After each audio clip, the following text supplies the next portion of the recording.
ang whole chapter. Sa mapagpalang umaga po sa ating lahat, 2 Peter chapter 3, whole chapter, basahin po natin muli.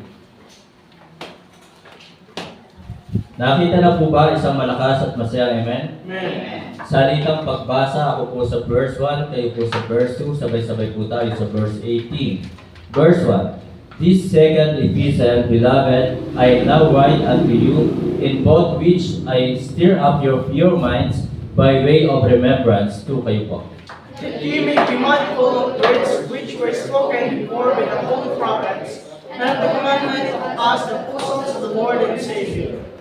Knowing this first, that there shall come in the last days scoffers, walking after their own lusts. Verse 4. And saying, where is the promise of his coming? For since the fathers fell asleep, all things continue as they were from the beginning of the creation. For this they willingly are ignorant of, that by the word of God, that heavens were of old, and the earth standing out of the water and in the water. Verse 6. Whereby the world that then was being overflowed with water perished. But the heavens and the earth, which are now by the same word, are kept in store, reserved unto fire, against the day of judgment and perditions of ungodly men. Verse 8. But beloved, be not ignorant of this one thing, that one day is with the Lord as 1,000 years, and 1,000 years as one day. The Lord is not slack concerning his promise, as some men count slackness, but is long-suffering to usward, but not willing that any should perish, but that all should come to repentance. 10. But the day of the Lord will come as a thief in the night, in the which the heavens shall pass away with a great noise, and the elements shall melt with fervent heat, and the earth also and the works that are therein shall be burned up.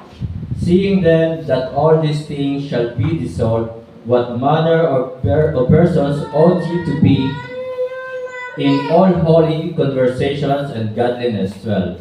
Looking for and hasting unto the coming of the day of God, wherein the heavens being on fire shall be dissolved, and the elements shall melt with fervent heat.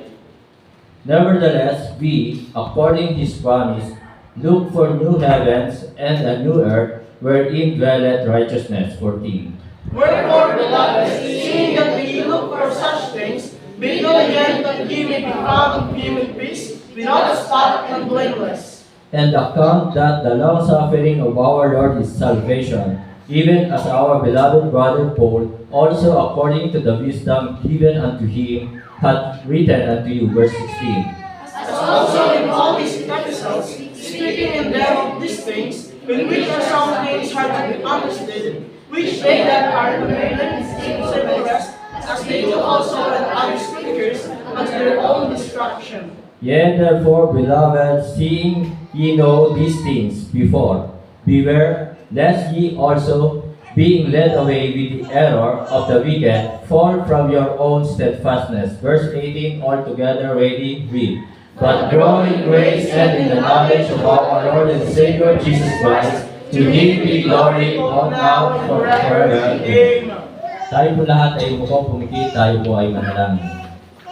Ama namin Diyos sa langit, muli sa umagang ito kami po ay nagpupuri at nagpapasalamat sa inyong pong kabutihan at katapatan, sa patuloy mo pong pag-iingat sa amin. Maraming salamat po. Sa umagang ito kami po ay lumalapit din po sa inyong pong harapan. Nagpapakumbaba at humihingi po kami ng kapatawaran sa aming pong mga pagkukulang, mga kasalanang nagagawa laban sa iyo. Pakalinisin mo po kami, pakalinisin mo po Ama ang aming pong puso at isipan. Ihanda mo po ito sa pakikinig ng inyong pong banal na salita. Salamat, ikaw ang aming Diyos na tapat. Salamat, hindi mo po pinababayaan ang bansang ito.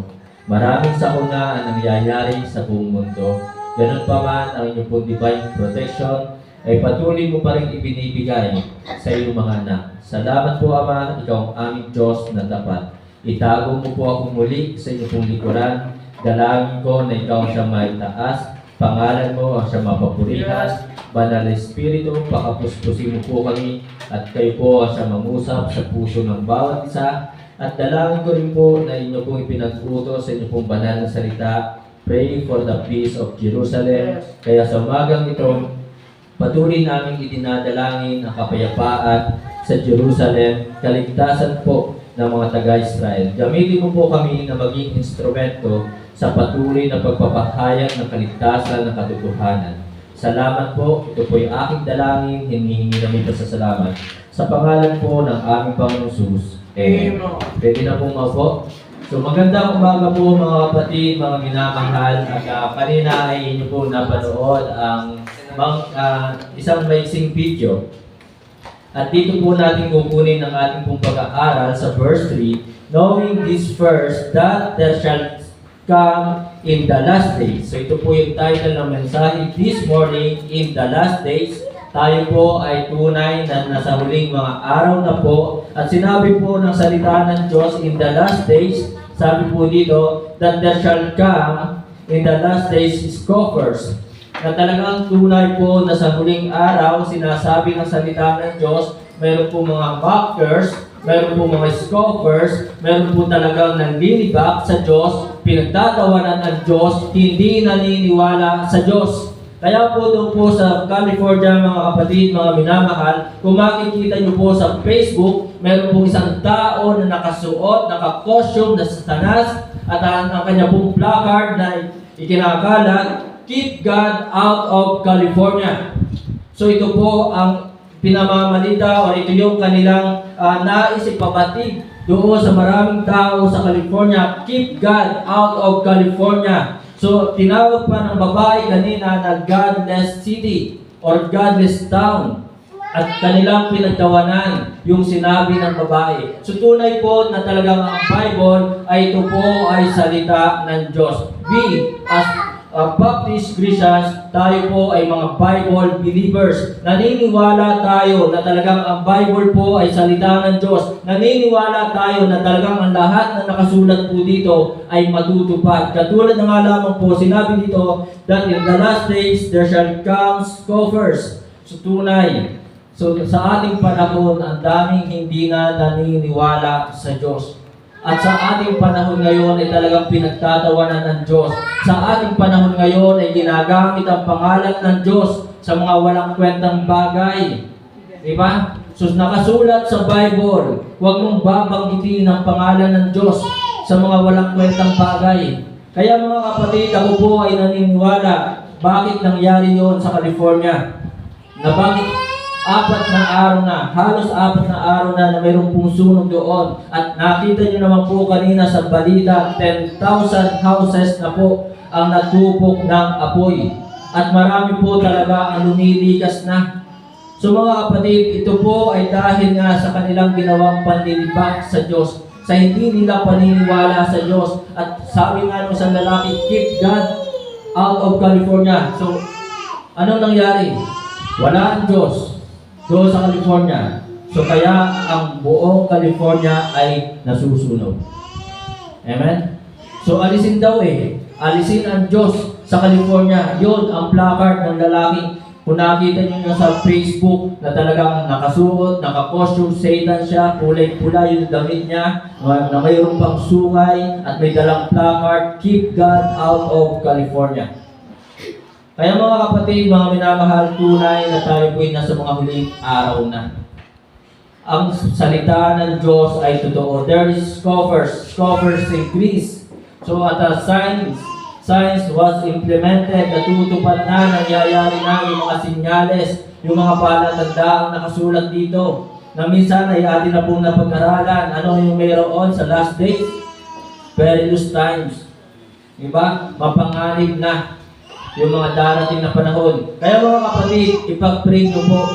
Kung kayo po ay nagnanais pumunta ng ibang bansa, kung kayo po ay nagnanais pumunta ng ibang bansa, sana doon sa bansa na inyong pupuntahan ay talagang yan ay bansang maka-Diyos. Sana doon sa bansa na inyong pupuntahan ay sana mayroong Baptist Christian na nangangaral, itinuturo na si Kristo ang Panginoong tagapagligtas, na nangangaral na talaga ang kaligtasan ay hindi sa gawa, Ang kaligtasan ay hindi sa relihiyon. Ang kaligtasan ay tanging sa pamamagitan ng pananampalataya kay Kristo, na si Kristo ay namatay dahil sa ating mga kasalanan, nalibing at muling nabuhay, na itinuturo na ang baptism ay hindi nakakapagligtas, na ang baptism ay hindi nakakapaghugas ng kasalanan. Amen po ba?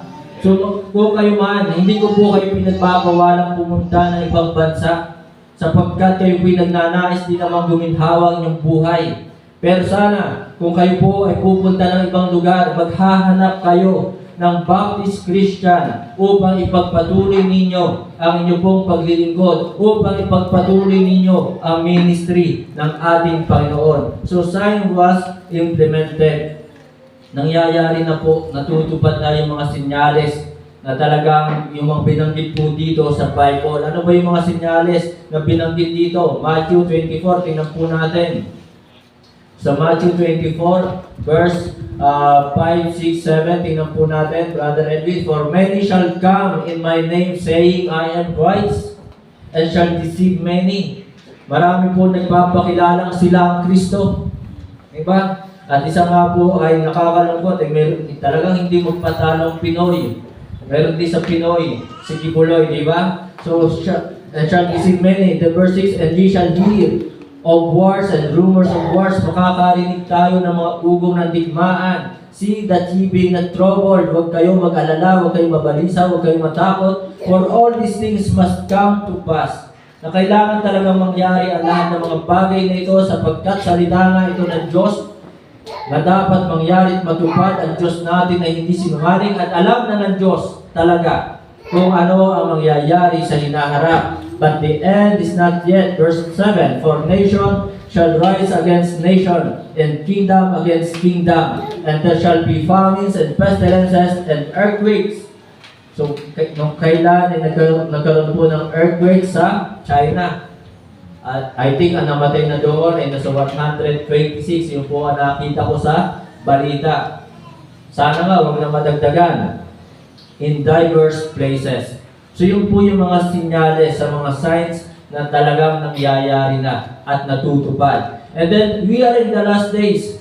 So scripture, sabi po ng verse 5 ng 2 Peter chapter 3, verse 5, tingnan po natin sa verse 5. For this they willingly are ignorant of, that by the word of God the heavens were of old, and the earth standing out of the water and in the water. So mga kapatid, we are in the last days. Scriptures were ignored. Baliwala na sa tao ngayon ang salita ng Diyos. Yan po isa rin sa mga palatandaan na tayo na sa mga huling araw na. Kung inyong nakikita sa Facebook, di ba, ang Bible kanilang pinupunit. At nung nakaraan talaga ng dark ages, ng mga persecution, na talagang ang Bible ay sinusunog.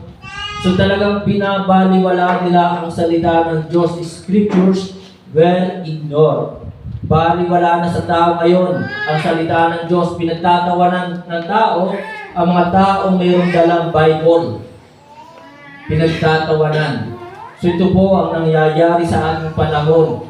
Na ang mga taong ngayon, mas gugustuhin nila mag-telebabad, mag-teleserye, mas gugustuhin nila makipagchismisan kaysa makinig ng salita ng Diyos. Mas gugustuhin nila pumunta ng mall. Mag-ingat, mga kapatid. Ang SM yata, lipat. Nagkaroon ng sunog.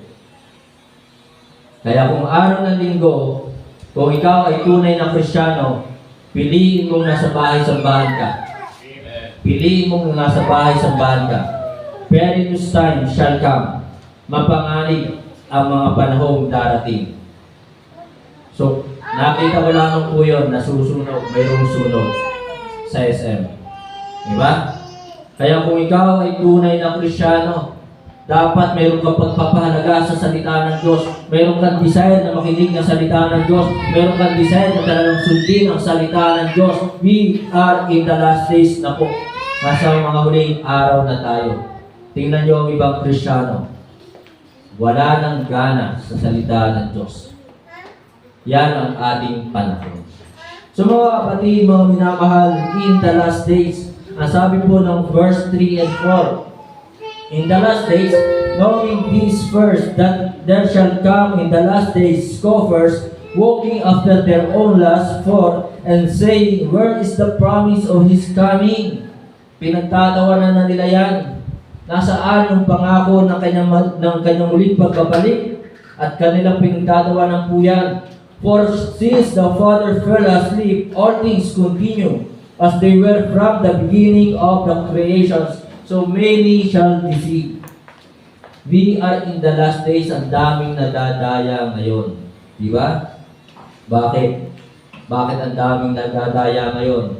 Nandyan ang mga false prophet. Nandyan ang mga false religion. Nandyan ang mga false teaching. Nagkalat din. Di ba? Sa Facebook, sa social media, sa YouTube, ang daming mga false teaching. Ang daming mga false teaching. So ito po yung isa sa dahilan bakit ako po ay nag-upload ng video sa YouTube at maging sa Facebook man.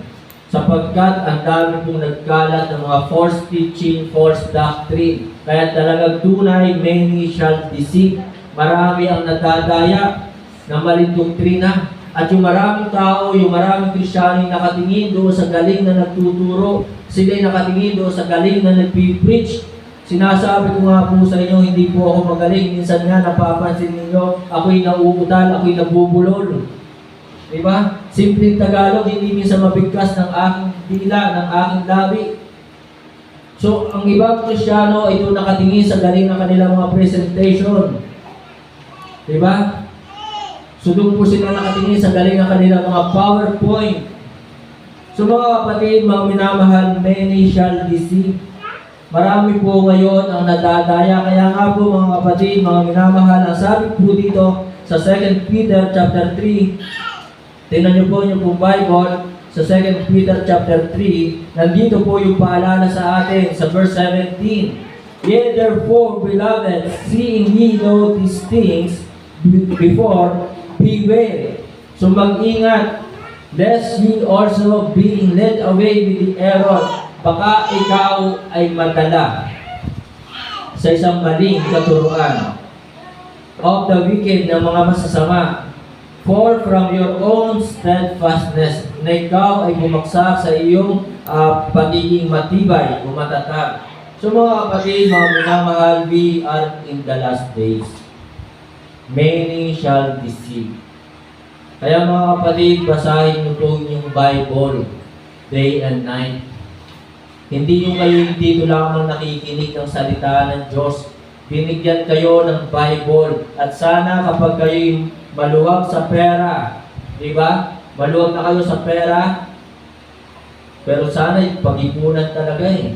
Kasi yung ibang bagay, kapag gusto, pinag-iipunan. Gusto ng magandang sapatos, gusto ng branded na sapatos, pag-iipunan. Hindi na yan nagagastos sa school, hindi na yan magme-merienda. Makabili lamang ng magandang sapatos, magandang damit, pero sariling Bible, hindi magawang makabili. Di ba? Okay na kung ano yung binigay ni Pastor na New Testament. So sana mga kapatid, mga minamahal, sikapin nyo na kayo ay magkaroon talaga ng personal Bible na English-Tagalog. Maaring doon po sa ating diet Lord, mayroon po mali po doon sa Tagalog ha. Pero doon po sa English version, talagang yun po ay talagang tama. Wala pong mali sa salita ng Diyos. Tatandaan nyo po, we as Baptist Christian, naniniwala tayo. Ito po ay talagang totoo. Wala pong error, wala pong mali sa salita ng Diyos. Amen? So sana kayo po ay talagang magsikap na magkaroon ng inyong sariling Bible. Personal Bible, basahin araw at gabi.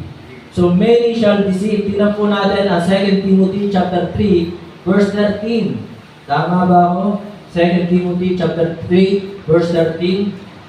Masabi po dito, but evil men and seducer shall wax worse and worse, deceiving and being deceived. So yung mga masasamang tao ay talagang pasama ng pasama. At talagang sila'y manloloko, manghihiska, mandadaya, magsisinungaling. At marami ang naloloko. Diba? Marami ang nadadaya. So ito po ang katotohanan that we are in the last days. Kaya mga kapatid, mga minamahal, mag-ingat. basahin ang Bible.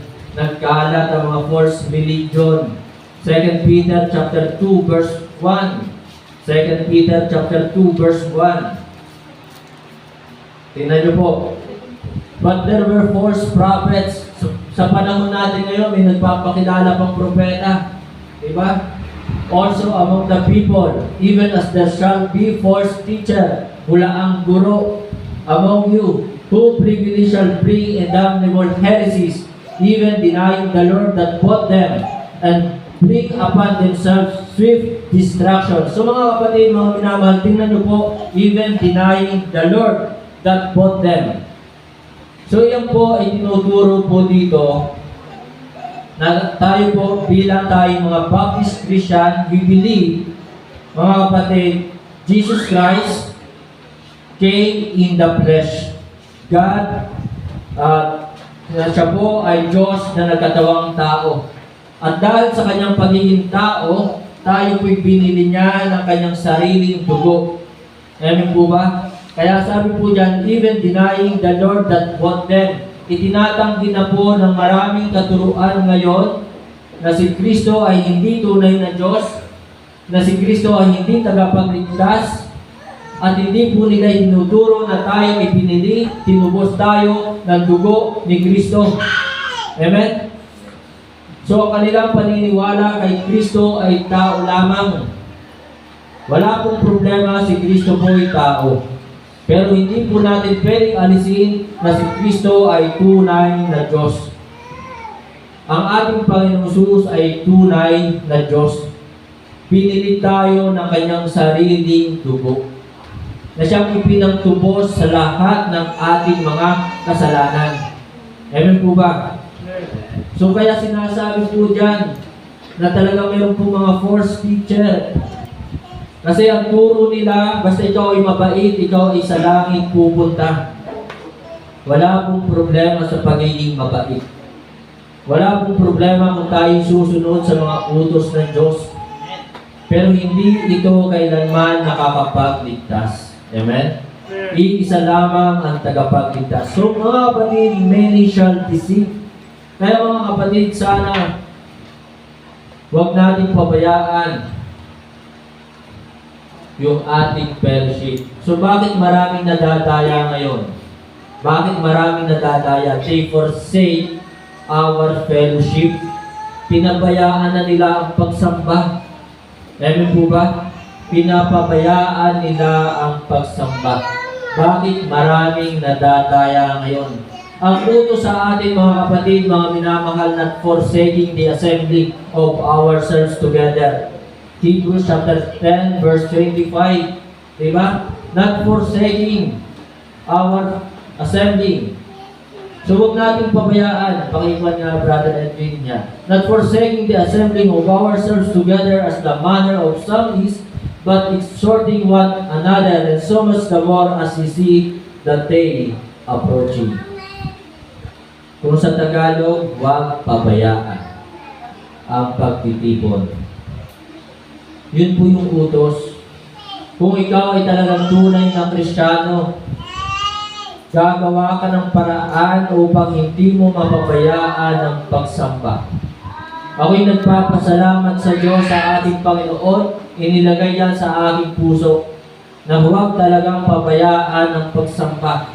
Na simula 2014 hanggang ngayon ay talagang ako po ay nasa bahay-sambahan.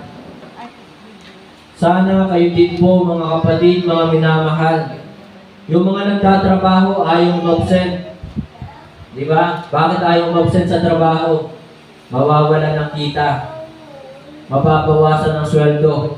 Yung mga nag-aaral ayaw mag-absent. Bakit? Bababa ang grades. Di ba? Hindi makakasama sa top. Sana tayo po bilang mga Kristiyano, mga anak ng Diyos, sana sikapin din natin na huwag umabsent sa pagsamba. Not forsaking the assembling of ourselves together.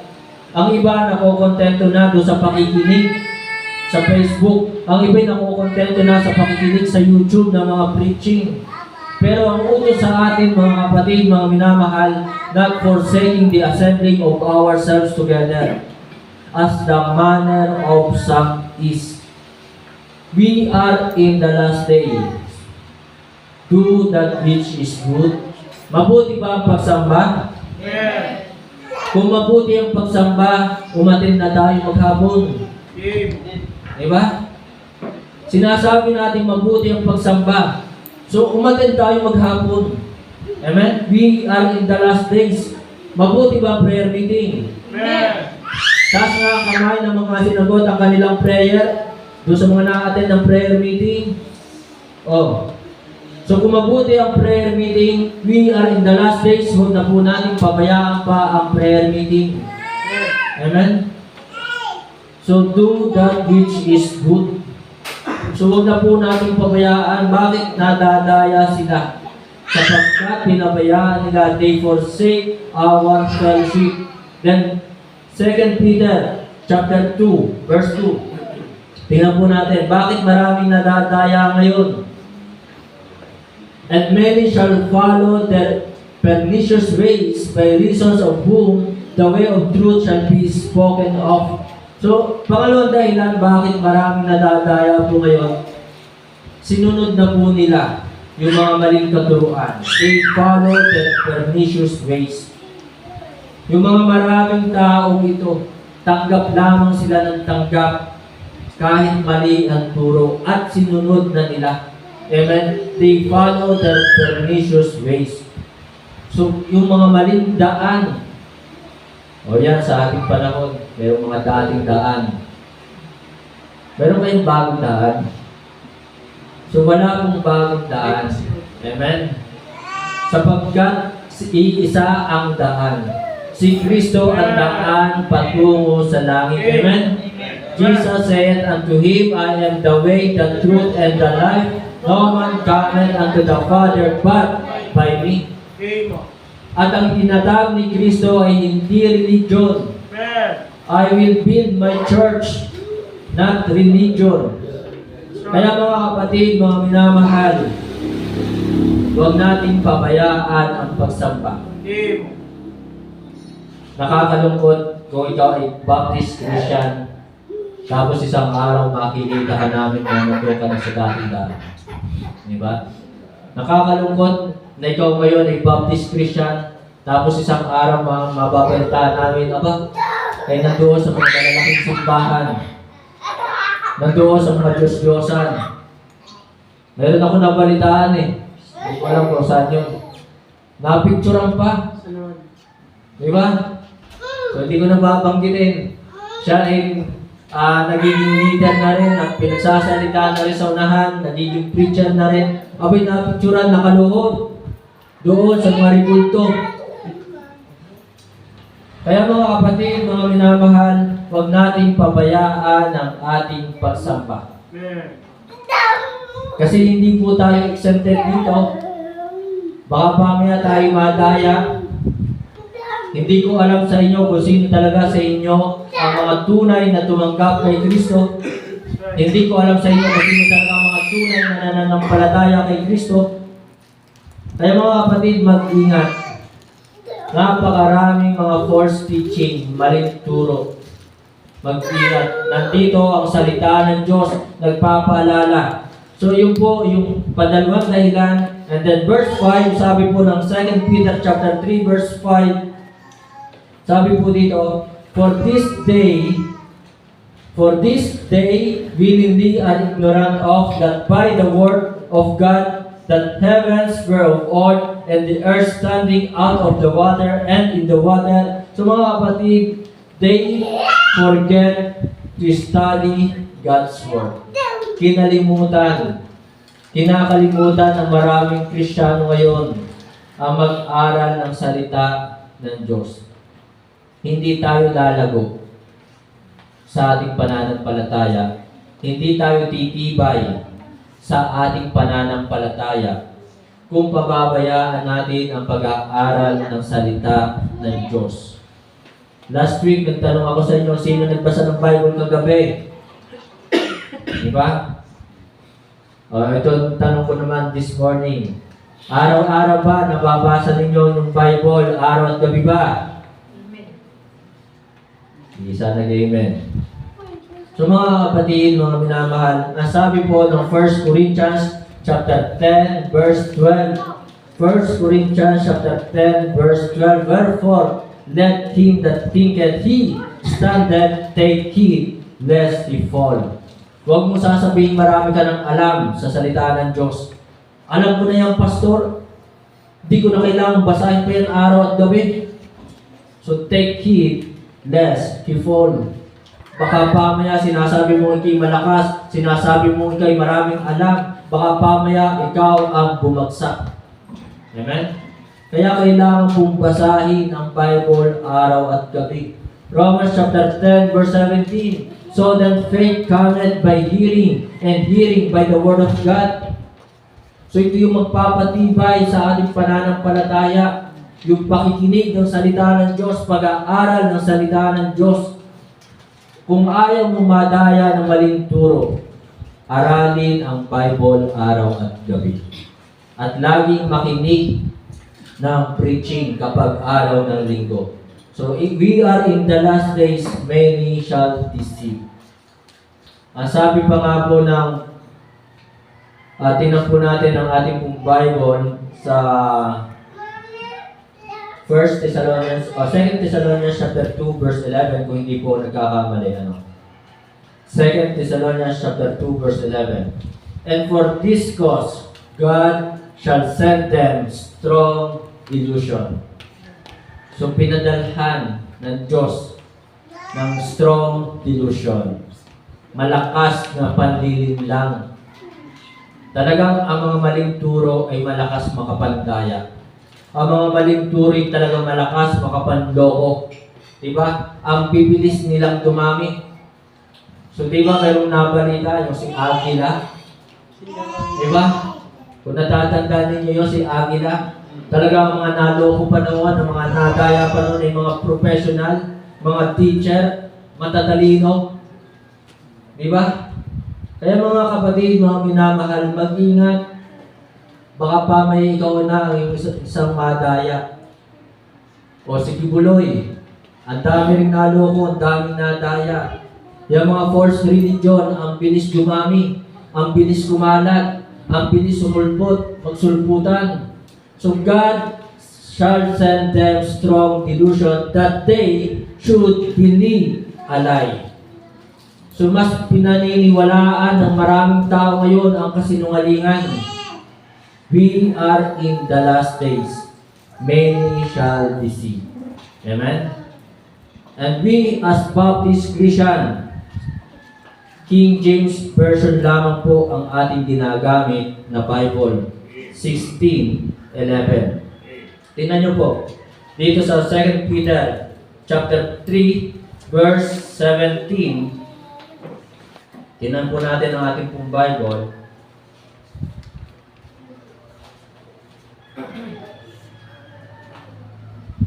Verse 16, verse 16. Sabi po ng verse 16, as also in all his epistles, speaking in them of these things, in which are some things hard to be understood, maaring tunay mahirap maunawaan ang King James Version.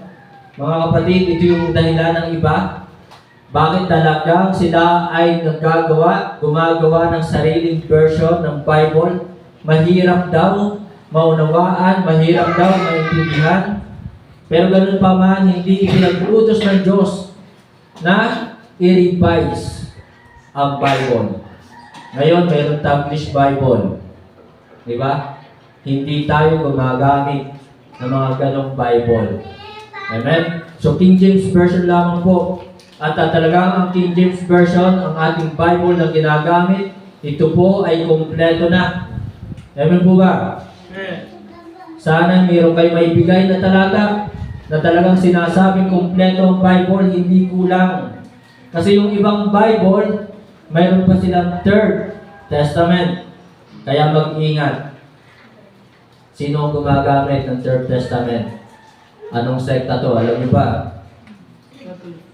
Kung sinong sekta yon. Kaya mga kapatid, mga minamahal, maaaring mahirap pero napakasarap pong basahin ng King James Version 16:11. Amen po ba? Binabasa ba? So, and then sabi po dito, are some things that hard to be understood, which they that are unlearned and unstable rest as they do also. They do also, sabi po dito, other scriptures. So mga kapatid, mga minamahal, hindi kailangan baguhin ang salita ng Diyos. Hindi kailangan i-revise ang salita ng Diyos. Hindi kailangan magkaroon ng new version. We as Baptist Christians, King James Version 16:11, ang ating ginagamit na Bible at we believe na lahat ito ay salita ng Diyos. Amen po ba? Baka pamaya, tiktikin ka ng mga kulto ha? At ituro sa inyo, salita ba ng Diyos yan? Salita ni Satan yan? Paano ninyo paninindigan yun? Paano ninyo ipaglalaban yun? Ngayon ay salita ng Diyos. Ito yung ating Baptist distinctives. Ito yung ating kaibahan. Na tayo lamang mga Baptist ang naniniwala na talagang ang King James Version, lahat ito ay salita ng Diyos. Kaya kailangan mong makinig, kailangan mong mag-aral ng salita ng Diyos. Amen po ba? Pakikita ang kanila ng mga talata dyan, salita yan ni Satan, nag-uusap si Jesus Christ sa kayong Diablo. Tapos sasabihin mo yan ay salita ng Diyos. Tapos sasabihin mo lahat yan ay salita ng Diyos. O paano ninyo ipaglalaban yun? Amen? So mga kapatid, kailangan mayroon kang alam na salita ng Diyos. Kailangan mayroon kang memorize na verse. Amen po ba? So para ipaglaban mo na talagang lahat ito ay salita ng Diyos, gamitin mo ang 2 Timothy 3:16. All scriptures is given. So lahat talaga sinabi doon, lahat ay ibinigay ng Diyos. Kinasihan ng Diyos is given by inspirations of God and is profitable for doctrine, for reproof, for corrections, for instructions in righteousness. So yun po yung isa sa talata na nagsasabing lahat talaga ito ay salita ng Diyos. Matthew chapter 5 verse 18. Tingnan niyo po ang inyong Bible. Na maging ang period, comma, question mark, exclamation point. Lahat po yan ay salita ng Diyos. Napakahalaga na mga comma, na mga period, na mga question mark. For verily I say unto you, till heaven and earth pass, one jot or one tittle shall in no wise pass from the law, till all be fulfilled. So si Kristo po ang nagsasalita dyan, na binabanggit at sinasabi, itinuturo, maging ang mga period, comma, kasama po yan sa salita ng Diyos. Lahat ito ay salita ng Diyos sapagkat idinikta ng banal na Espiritu doon kina Moses, idinikta ng banal na Espiritu kina Pedro, kina Pablo, kina Juan, kina Santiago, kina David, kung ano ang kanilang isusulat. Amen po ba? Amen. So idinikta na ng banal na Espiritu. Kaya lahat po ito ay salita ng Diyos.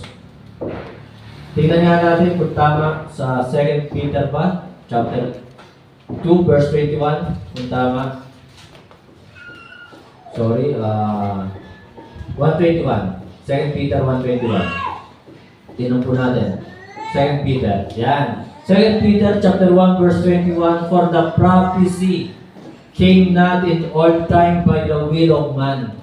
So sina Pedro po, mga kapatid, mga minamahal, hindi sila basta lamang sumulat para sila'y gumawa ng kwento. No. Hindi sila basta sumulat para sila'y sumikat. Hindi sila basta sumulat para sila'y makilala. Kundi talagang, but holy men of God spake as they were moved by the Holy Ghost.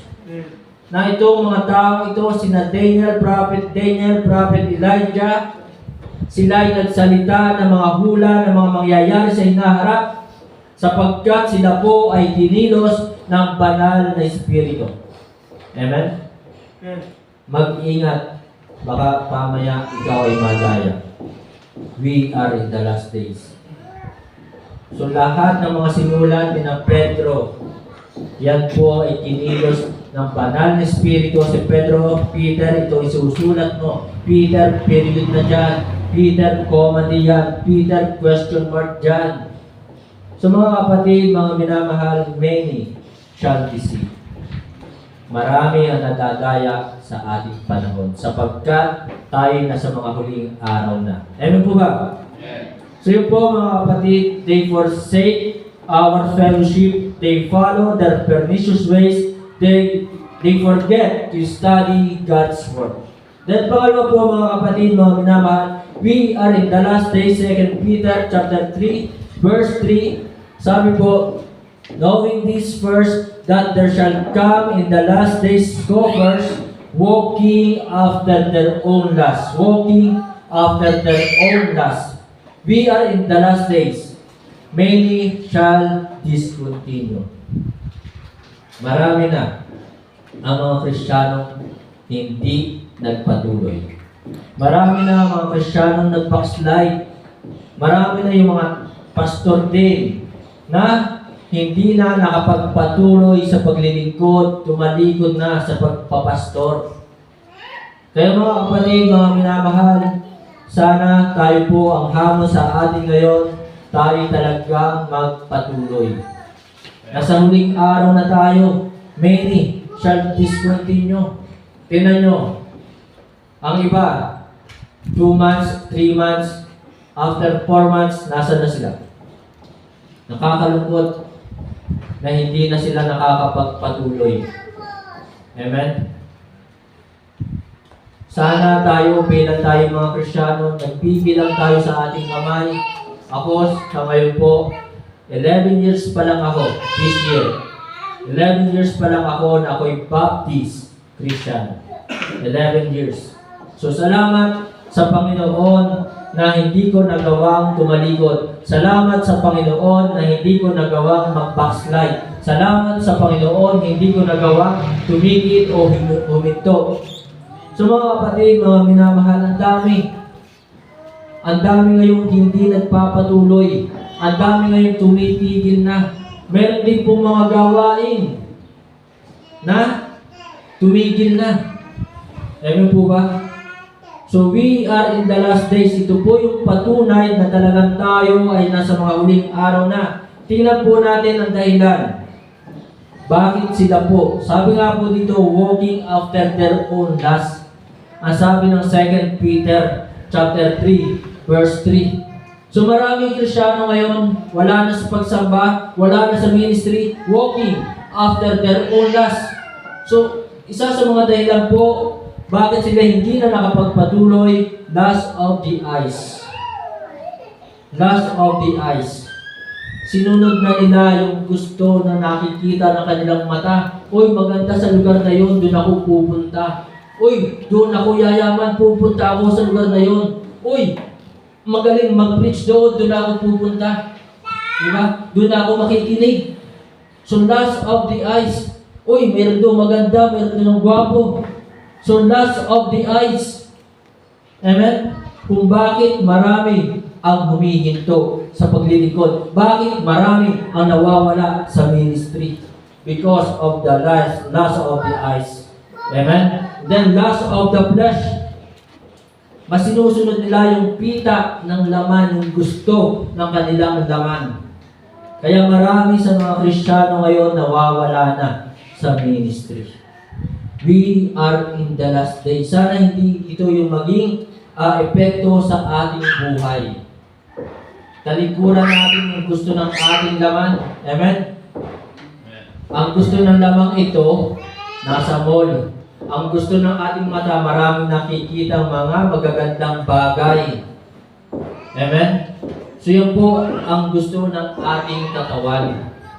Kaya kung ikaw ay tunay na nakay Kristo Jesus na, 2 Corinthians 5:17, therefore, if any man be in Christ, he is a new creature, all things are passed away, behold, all things are become new. Kung ikaw ay tumanggap na kay Kristo, dapat bago ka nang nilalang. Amen? Sa totoo lang, talagang naiisip ko, sarap talagang uminom.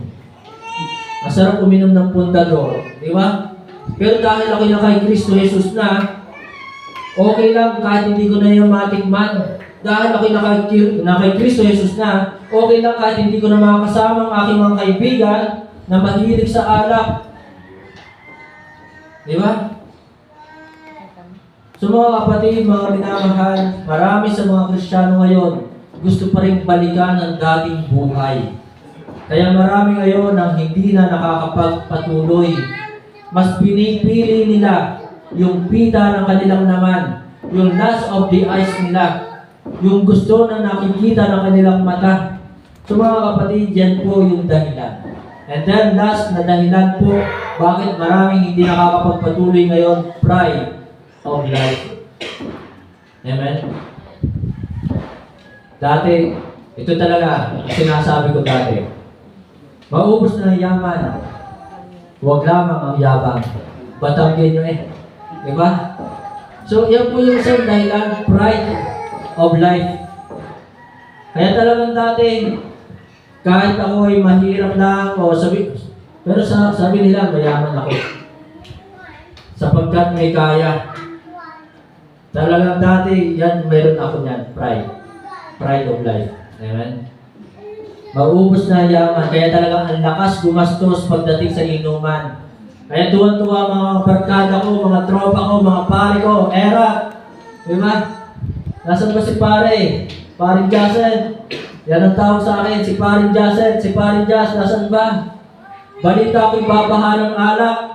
Yan lang yung hinahanap nila sa akin. Malakas magpainom. So mga kapatid, mga minamahal, alisin na po natin yung ating pride sa buhay. Di ba, sana kang fried chicken yan eh. Masarap. Di ba? So, gutom na kayo, ano? Nakalilig kayo ng fried chicken.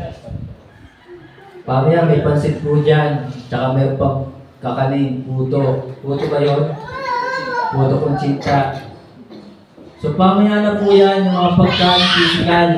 Unahin natin ay ang pagkain spiritual. Na minsan naman ay gutumin natin itong ating physical. Sapagkat yun po yung susi para hindi natin masunod itong lust of the eyes, lust of the flesh, at saka ito pong pride of life. We need prayer and fasting. Kaya nga po si Kristo eh. Diba? Hindi siya natukso ng Diablo. Tinukso ng Diablo yung lust of the eyes.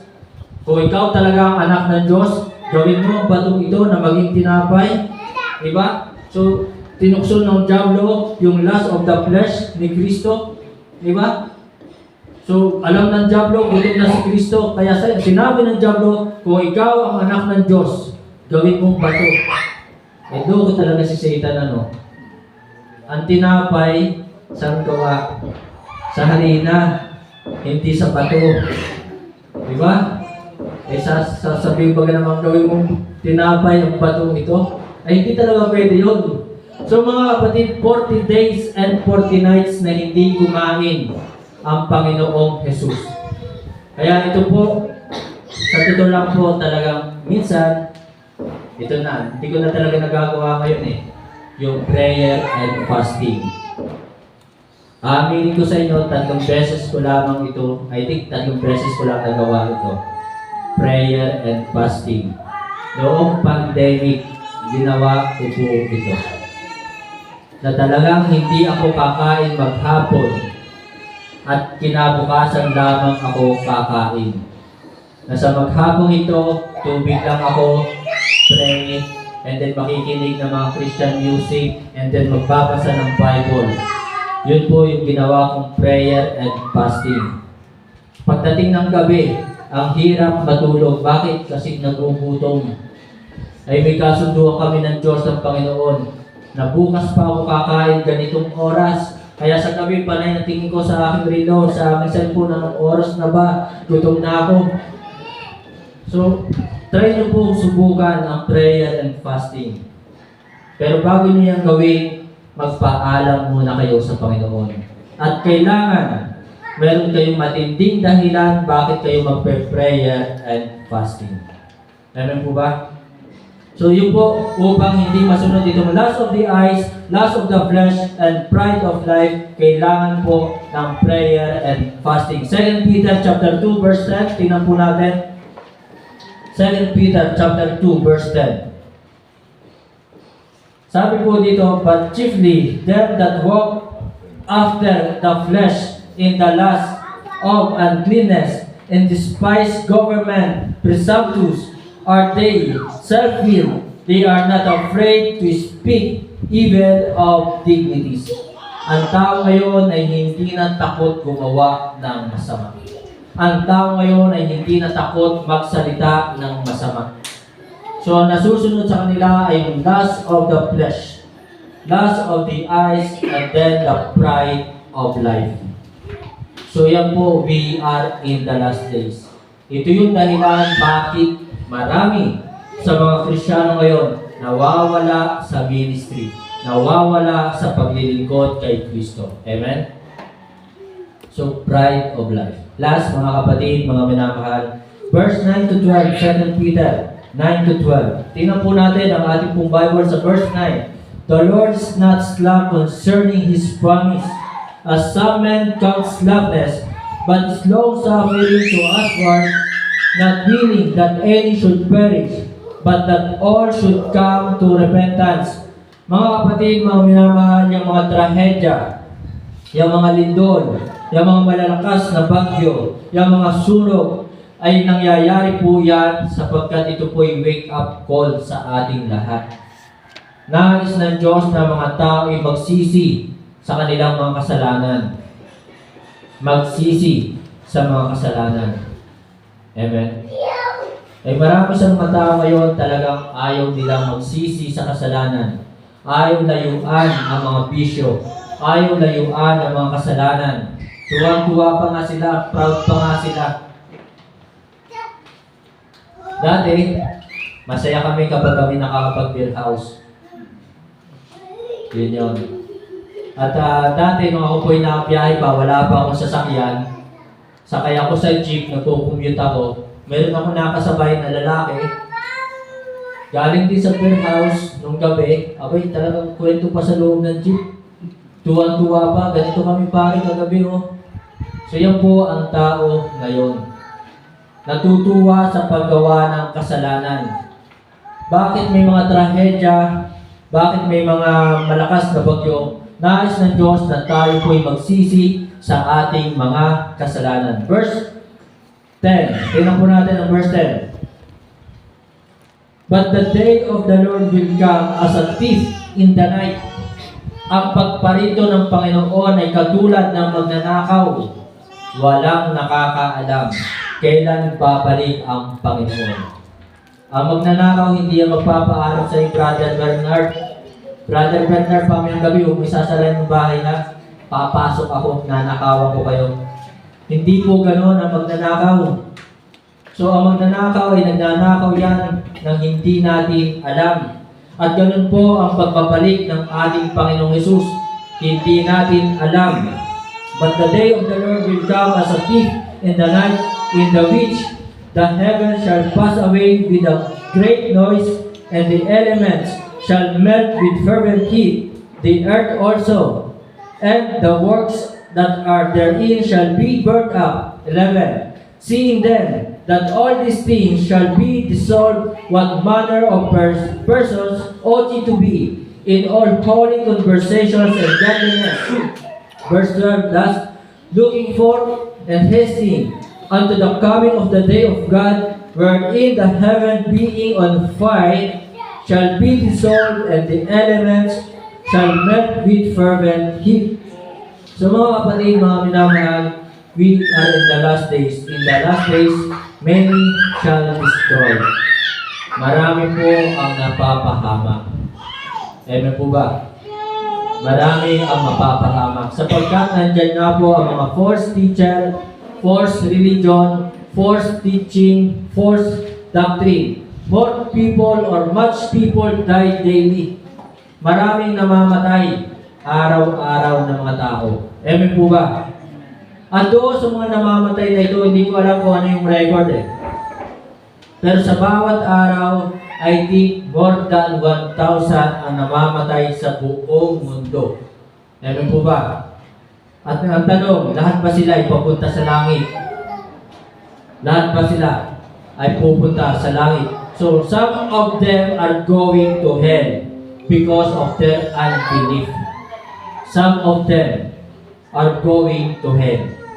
Nasabi po ng John chapter 3 verse 18. Tingnan po natin ang ating pong Bible. Sa John chapter 3 verse 18. So mga kapatid, we are in the last days. Many shall destroy. Tingnan po natin ang ating pong Bible. He that believeth on Him is not condemned. So tayo po ng mga sumasampalataya kay Kristo ay hindi nahatulan. But he that believeth not is condemned already, because he had not believed in the name of the only begotten Son of God. So yung mga namatay na hindi nanampalataya kay Kristo, sila ang hahatulan sa impyerno. Sila ang mapupunta sa impyerno. Ito yung kasalanan na hindi mapapatawad. Amen po ba? Yung hindi pananampalataya. Kaya nga ngunit sa mga duwag at sa mga hindi mananampalataya. Yung mga hindi mananampalataya kay Kristo, yung ayaw tumanggap kay Kristo, sila ang mapupunta, sila ang mahatulan, sila ang mapaparusahan doon sa impyerno. So, we are in the last days, many shall destroy. Bakit sila mapapahamak? They reject the Lord Jesus Christ. Tinanggihan nila si Kristo. Ayaw nilang sampalatayanan na si Kristo'y namatay dahil sa ating mga kasalanan, na si Kristo'y napako upang tubusin lahat ng ating mga kasalanan, nalibing at muling nabuhay. So tinatanggihan po nila yon at pinipilit nila na ako'y mabait. Sabi nila, mabait ako, kaya ako sa langit pupunta. So yun ang kanilang paraan. So ang sabi ng Bible, my ways is not your ways. Amen? Isa lamang ang daan. Ang aking kaparaanan ay hindi mo kaparaanan. So, they reject the Lord Jesus Christ. They resist to hear God's word. Tinatanggihan po nila na makinig ngayon ng salita ng Diyos. Ayaw nila. Sumama kayo sa soul winning. Diba? Marami sa mga tao ngayon hindi kayo papapasukin. Mag-soul winning kayo. Sasabihin sa inyo, walang tao. Wala pong tao din eh. Pero nandun siya. Diba? Sumama kayo sa soul winning at ang gagawin sa inyo kay lilimusan. Bibigyan kayo ng barya. So ayaw nilang makinig ng salita ng Diyos. Sumama kayo sa soul winning, kayong tataguan. Yan ang ginagawa ng tao ngayon. Babahaginan mo ng salita ng Diyos, pero sila'y magtatago. Sila'y lalayo, iiwas sa iyo. They resist the word of God. They resist to hear God's word. They refuse the truth. Romans chapter 1 verse 25. Matatapos na po tayo. Romans chapter 1 verse 25. Sabi po dito, to change the truth of God. Yan po ang ginawa ng tao ngayon. Pinalitan na po nila ang katotohanan ng Diyos. To change the truth of God into a lie. At ginawa nilang kasinungalingan. And worship and serve the Creator. Mas sinamba nila at pinaglingkuran nila yung nilikha ng Diyos. Na dapat sampahin, na dapat talaga sampahin natin paglingkuran ay yung tunay, buhay at makapangyarihang Diyos. Ang kanilang sinasamba ngayon, tao. Doon sa ibang bansa, kanilang sinasambay hayop. Di ba? Ang kanilang sinasambay Buddhist. Ang kanilang sinasamba ay mga kalabaw. Ang kanilang sinasamba yung araw. Kaya sabi po dyan, worship and serve the Creator more than the Creator. Amen? Kaya mga kapatid, mga minamahal, mag-ingat, we are in the last days. Who is blessed forever. Then, tinan po natin, 2 Timothy 3:8. 2 Timothy chapter 3, verse 8. Now as Jannes and Jambres withstood Moses, so do this also resist the truth. So yan po ang mga tao ngayon, tinatanggihan ang katotohanan. They resist the truth. Men of corrupt minds, corrupt na ang kanilang kaisipan. Bakit? Ang gusto nila ngayon, ayaw nila makinig ng katotohanan, ayaw nila makinig ng salita ng Diyos, mas gusto nila ngayon mag-ML. Di ba? Mas gusto nila yan mag-ML. Ang gusto nila ngayon mag-TikTok. Yun ang gusto ng maraming tao ngayon. Kaysa sa makinig ng katotohanan. Ang gusto ng maraming tao ngayon ay talagang sasabihin nila busy. Pero nandun lang naman, nagse-cellphone. Busy nga naman sa pagsa-cellphone. Diba? Same po mga kapatid, reprobate concerning the faith, so men of corrupt minds. Corrupt na ang kanilang kaisipan. Bakit? Dahil ang daming napapanood sa YouTube. Ang daming napapanood sa social media. Ang daming napapanood sa Facebook. Corrupt na ang isip ng tao ngayon, maging ng mga Kristiyano. Amen? Corrupt. Kaya mga kapatid, bawasan. Bawasan ang pagpe-Facebook. Bawasan. Ako, ginagawa ko ngayon, pagdating ng 8, ayaw ko na mag-Facebook. Ayaw ko na mag-Facebook pagdating ng 8 ng gabi. So, pinapatay ko na yung aking cellphone. So, mga kapatid, bawasan. Kaya kurap ang kaisipan ng maraming Kristiyano ngayon. Eh, Pastor, may ka-chat pa eh. Sana all may ka-chat. Good night. Tutulog na ako. Sweet dreams. Diba? So mga kapatid, mga minamahal, we are in the last days. Shall we lose the harvest? Tayo po na sa mga huling araw na. Ang inawit ng choir kanina, shall we lose the harvest? Sana ito yung magtulak sa atin upang tayo po'y patuloy na mag-soul winning. We are in the last days. Where do you spend the last days of your life? Saan mo gugugulin? Saan mo ilalaan ang mga huling araw ng iyong buhay?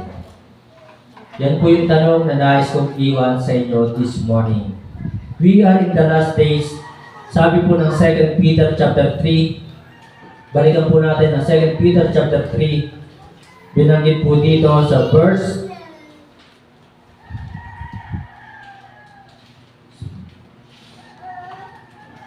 14. Wherefore, beloved, seeing that you look for such things, be diligent. Be diligent. Maging masipag na po tayo sa gawain ng Diyos ni Kristo. Huwag na po tayong tatamad-tamad. We are in the last days.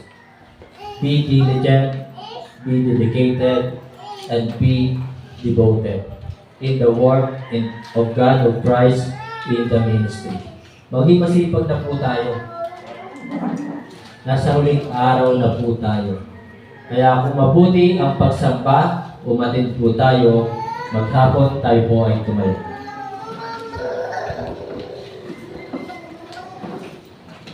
Tayo po ay umuko, pumikit, tayo po ay manalangin. Ama namin Diyos sa langit, Diyos naming banal at makapangyarihan sa lahat. Salamat po sa paalala. Salamat sa mga katotohanan na aming pong napakinggan. Nawa ito ay tumimo sa puso't isipan ng bawat isa. At nawa ito po ay may bahagi din po namin sa aming pong kapwa. Samahan mo po kami, Banal na Espiritu, sa aming pong paglilingkod, sa aming pong pagbabahagi ng inyong banal na salita, sa aming pong pag-aaral ng inyong pong banal na salita. Samahan mo po kami upang kami po ay hindi madaya ng mga maling turo. Tunay na napakarami po false doctrine na nagkalat, false teacher, false teaching na nagkalat. Sana gamitin po kami na maging instrumento sa pagbabahagi ng katotohanan. Maaaring marami ang hindi maniniwala, Maaaring marami ang hindi tatanggap. Maaaring marami ang hindi makikinig. Ganun pa man, saring patuloy mo po kami bigyan ng lakas upang kami po ay makapagpatuloy. Humihingi po kami ng gabay, humihingi po kami ng lakas, humihingi po kami ng wisdom, sapagkat ang lahat ng ito ay hindi po namin kaya kung wala po kayo, kung wala ang inyong tulong, gabay, biyaya at kapangyarihan. Salamat po Ama sa mga kapatiran na nandirito ngayon. At sa mga kapatiran po namin wala, na mayroon pong karamdaman, si Sister Che, na mayroon pong karamdaman, ipuin mo po na inyong po makapangyarihan kamay, pagalingin mo po siya, upang sila po ay makasama po namin muli sa pagsamba sa darating na linggo. Salamat po Ama, nawa ang pananampalataya ng bawat isa ay patuloy na lumago at tumibay. Dalangin ko po na kami po ay tulungan mo sa aming pong paglago sa aming pong spiritual. Ibinabalik ko po sa iyo Ama lahat ng papurit pasasalamat. Ito po yung aming dalangin sa pangalan po ng aming Panginoon Jesus. Amen.